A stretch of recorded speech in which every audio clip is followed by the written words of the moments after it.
அஸ்ஸலாமுஅலைக்கும் my dear homies. அட என்ன ரொம்ப நாள் கழிச்சு வந்திருக்கேன் பாக்குறீங்க. அட எங்க வீட்டு ரம்ஜான் பண்டிகை இல்ல நம்ம வீட்டு ரம்ஜான் பண்டிகையை உங்களுக்கு காமிக்கணும்னு சொல்லிட்டு தான் இந்த விளாக்.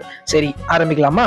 அட அப்படியே ஜும்மா தொழுதுட்டு நேரா வீட்டுக்கு போய் நல்ல உறக்கத்தை போட்டுட்டு எங்க பையாவோட அப்படியே நேரா நாளைக்கு பிரியாணி செய்ய போற இடத்த எப்படி இருக்கு அதுக்காக போய் ரெடி ஆகணும்னு சொல்லிட்டு தான் போனேன். எங்க பையா அடிச்சு ஓட்டிட்டு போறாப்புல காரை தாமா அப்படியே நமக்கு வேற நான் சரின்னு போய் பிரியாணி செய்யற இடத்த பார்த்தா அங்க உண்மையான பையாக்கெல்லாம் கம்பியை போட்டு வச்சிருக்காங்க. அப்புறம் நம்ம பாய்கிட்ட சொல்லி ஹிந்தியில அப்படி இப்படின்னு பேசி பையாவெல்லாம் கம்பி எடுக்க வச்சிட்டோம். எனக்காக ஒரு சிரிப்பு அவங்க பேசுற ஹிந்தியை பார்த்தாலே. அதனால நல்லாதான் பேசினாங்க.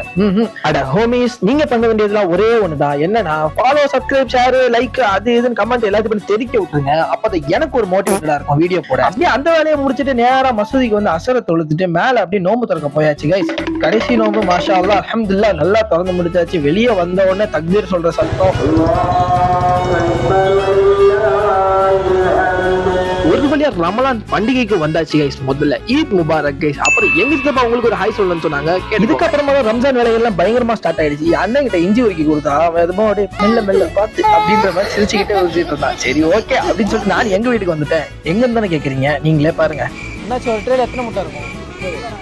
ஒரு ட்ரே முட்டை தாங்க. முட்டை தேங்காய் எல்லாம் எதுக்குன்னு சொல்லிட்டு நான் இன்னொரு விளாக்ல சொல்றேன். இன்ஷா அல்லாஹ் நாளைக்கு தான் உண்மையான ரம்ஜான் பண்டிகை நீங்க பார்க்க போறீங்க. உங்களுக்காக நான் அதை ஃபுல்லாவே கவர் பண்ணி நம்மளோட சேனல்ல அப்லோட் பண்றேன். மறக்காம பாருங்க.